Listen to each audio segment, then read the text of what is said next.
After being in Europe for 10 years and watching every other trailer company build all kinds of beautiful trailers which are completely useless because you can't really do anything with them. Whatever they build in a fixed way, so you can't modify them. Some of them are designed well and some of them aren't designed well, but what's worse about all of them is that there is no storage space in them. And this is the worst thing of all. Now, what I was able to create was a new kind of trailer, that is actually storing all of the heavy things underneath the floor to make the trailer more stable. Because the higher you go with a trailer and the more weight you put on the top, the more unstable it is, especially when you're going around corners. But if you're on a bumpy road and the trailer starts to rock, the trailer could flip over, even though they have special trailer hitches that allow, or don't allow, I should say, for the trailer to flip over. But it also produces unnecessary stress on the vehicle towing it. Everything has a reaction to a reaction that occurs. And sometimes an opposite reaction and sometimes not. But the thing is that these are engineering things that have to be addressed by somebody who really knows what they're doing. And I don't really have a lot of faith in the Europeans these days to do the right thing, because everyone just wants to make money. But it really has to be safe. So what I did is I did something completely different, is that I put everything underneath the floor that is heavy and everything above the floor which is not heavy, so that no matter what happens, the weight is sitting at the bottom of the trailer, which means it is much more stable than if the weight was at the top. The weight is not even close to being at the top, and this is something else. So this is something that must be addressed.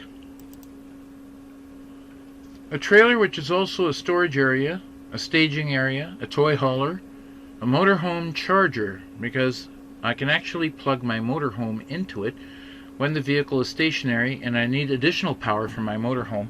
I have 2 battery packs underneath the floor, also providing 2 to 4 batteries, power to all of the electronics in the trailer itself, plus power to the motorhome when I need extra power to plug my motorhome in. Also, there is probably the only trailer that has a wine cellar in it to cool champagne and things like that. That's in the rearmost part of it, and all kinds of other things like tools and furniture and all kinds of other stuff that's underneath the floor, including plastic bags and all the things that don't fit inside the motorhome itself, to reduce the amount of weight in the motorhome as well, including ice makers and things like that. So those are the things that are underneath the floor, so that when I change the way the trailer looks to somebody, I'm gathering the things underneath the floor and decorating the inside of the trailer quite differently, as you will see.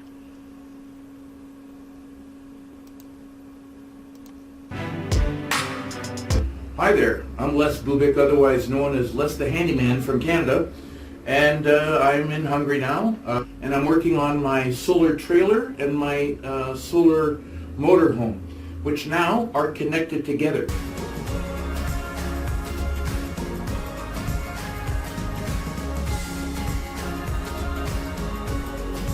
Okay, just to show you about the trailer. Basically, this is showing the trailer from the top. This is where the trailer actually ends. But this extra 800 watt solar panel system pulls out in the form of a room onto a ramp that opens up evenly with the back of the trailer, so that when the vehicle is stationary for a long period of time, this can be pulled out, and this is like an extra room. It's really quite comfortable, and the trailer goes from here to here. It's actually 420 centimeters long from here to here, plus an additional 2 meters 20, 220 centimeters longer here as well. That's the ramp at the back. This gives me another 800 watts. This is 160 watts and another 160 watts. 160 watts charging one set of batteries for all the electronics and everything in the trailer, including AC to charge an electric car or electric bicycles or anything that it charges when moving from one place to another. The second set of solar panels is to charge the second set of batteries, which allows power to be borrowed by the motorhome, if you will. and that's very cool. We will continue with this story in just a moment.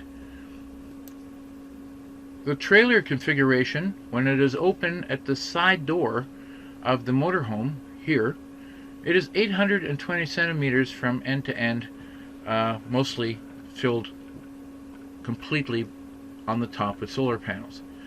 The panels on the motorhome give me 1.4 kilowatts of power, and all of this gives me about another 1.4 to 6. And so altogether it's almost 3,000 watts.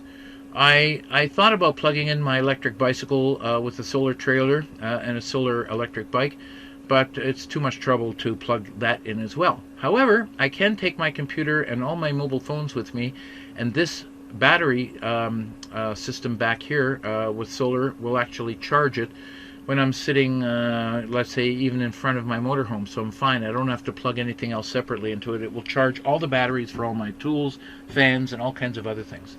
So let's continue. And that's the solar bike.